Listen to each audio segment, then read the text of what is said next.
Hi, this is Brian Bieron with Platform Economy Insights, and this is an acronym briefing.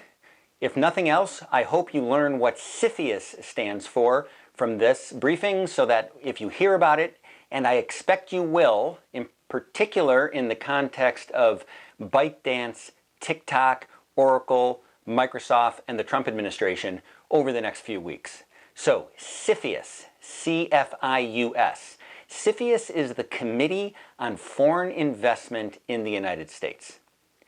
CFIUS is essentially a multi-agency advisory committee of the U.S. government that includes representatives of 16 different agencies and departments. Now, it is a committee that reviews foreign investments inside the United States. So these can be acquisitions and other investments that foreign entities make with businesses that are either American-owned or have major operations in the United States. CFIUS was created in the 1970s and really became a more relevant and active federal organization in the 1980s and the early 90s in the context of fears about Japanese investments in the United States, telling you how far along that was in our history, a time when the worry was that Japan would be buying up all of the important assets in the United States. Now, CFIUS is chaired by the Secretary of Treasury, and it is really a national security-focused entity, and so you have the Department of Defense and the Department of State, the Department of Homeland Security. You have defense agencies and security agencies that play a very important role in the organization. In fact, it's best to think of it as a national security-dominated entity. Now, CFIUS is generally operated by relatively low-level bureaucrats in these different agencies. It's not like the Secretary of Treasury is sitting in on the meetings with the Attorney General and the Secretary of State. Although, when something as important as potentially the TikTok acquisition is discussed, probably those actual cabinet members are participating. In general, this is an organization of mid-level government officials in these many agencies reviewing the implications from their perspective of foreign ownership of different kinds of businesses in the United States. When it was initially created, the focus was really on the kind of industries that were important for national security, maybe mining of certain kinds of important materials, maybe other kind of manufacturing technologies that could be important from a defense perspective, and actually things regarding real estate acquisitions that might be important according to security officials from an intelligence gathering perspective. I recall there was a CFIUS case that involved an acquisition of property that overlooked a naval base. And CFIUS was concerned that if a foreign country owned that property, they could monitor electronically what was going on in the base. And so CFIUS got involved. We're hearing about it more recently because CFIUS has become a central part of the U.S. government's reaction to concerns that are bipartisan about Chinese investments in the United States, in particular in the digital world and other kinds of technologies. So, for example, Congress actually increased the authority of CFIUS to look at acquisitions that involve data on American citizens. And this really plays directly into what we're seeing right now with TikTok.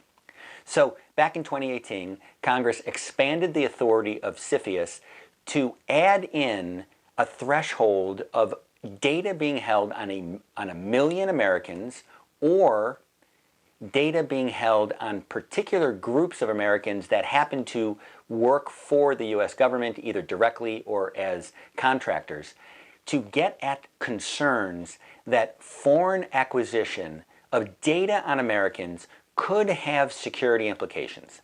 Now, this was something that CFIUS was already looking at. Congress in 2018 officially gave CFIUS the authority to look beyond just the size of an acquisition in terms of dollars to look at these kind of data concerns. And in fact, CFIUS looked at an after-the-fact review, because CFIUS, one thing it can do, it can look at acquisitions years after they happen if the acquiring businesses, the businesses involved in an acquisition, don't notify CFIUS when the acquisition is happening so that CFIUS can review it. CFIUS can decide later that they want to review it and go back even if it's years later. And so the app Grindr, a dating app, was bought in 2017 by a Chinese digital company, and 2 years later, CFIUS opened an investigation of that acquisition and actually told Kunlun Tech, the Chinese company, that it in fact needed to sell Grindr to an American business because CFIUS was concerned that the Chinese company would have data, potentially sensitive information on too many Americans, and that a Chinese business could not own it. Now, we're seeing that play out with TikTok. The US government has notified ByteDance two different things. Number one, the US government has decided that TikTok's operations are potentially a security threat in the United States and it needed to shut down. Secondly, CFIUS has notified ByteDance that its acquisition in 2017 of Musical.ly, an app that ByteDance combined with its TikTok app to create what's now TikTok, this hugely popular Chinese-based social media business. CFIUS has notified ByteDance that that acquisition needs to be unwound, and in fact that TikTok should be sold to an American company. TikTok has, number one, taken CFIUS to court, federal court, challenging that decision. By the way, one thing to remember above all maybe about CFIUS is that because it's about national security, the courts are loath to intervene.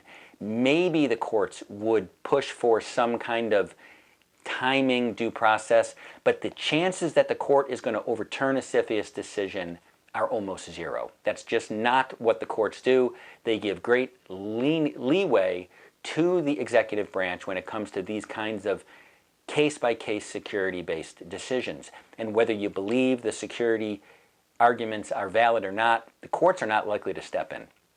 Now, as we've seen, ByteDance has now responded to CFIUS and proposed to the administration that rather than sell the business off to another company, they instead want to bring Oracle, the US-based database management, huge software business based in California.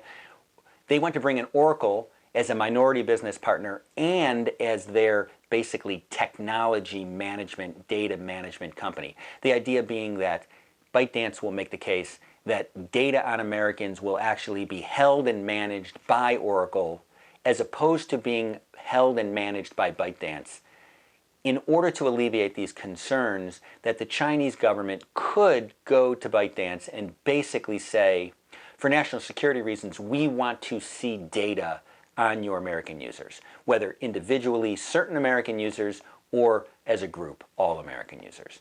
And the argument being that Oracle could protect this data as a company based in the United States in a way that ByteDance maybe could not.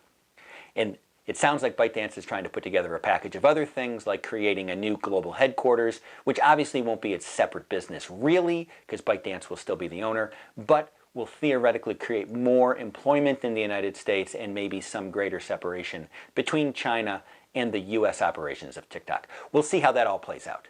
But CFIUS is in the middle of it, essentially as a group of federal agencies focused on national security who are going to judge whether or not any particular plan to address the makeup of the company satisfies the US government's security concerns. And the US government, through CFIUS, is going to have a lot of leeway and a lot of flexibility to impose conditions on the companies involved, because that's the way CFIUS works.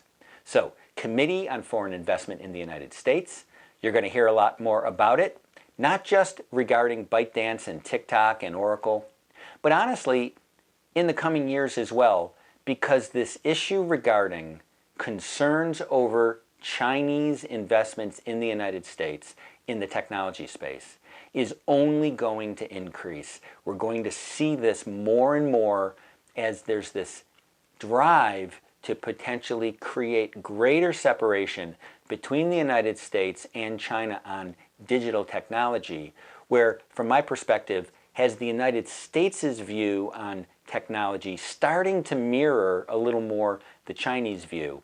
Not because the US government policy appears to be wanting to wall off the internet in the US, but instead more of a reflection that if China is going to operate a digital environment where really the Chinese government is ensuring that it has a lot of control over what's going on inside China in the digital environment, the US government will feel less unwilling to impose similar burdens here in the US on any Chinese businesses, because if it's going to be closed in China, there's no real reason to allow those businesses to operate freely in the US. So CFIUS is going to be in the middle of that. I hope this has been a helpful briefing. Until the next one, this is Brian Bieron with PlatformEconomyInsights.com.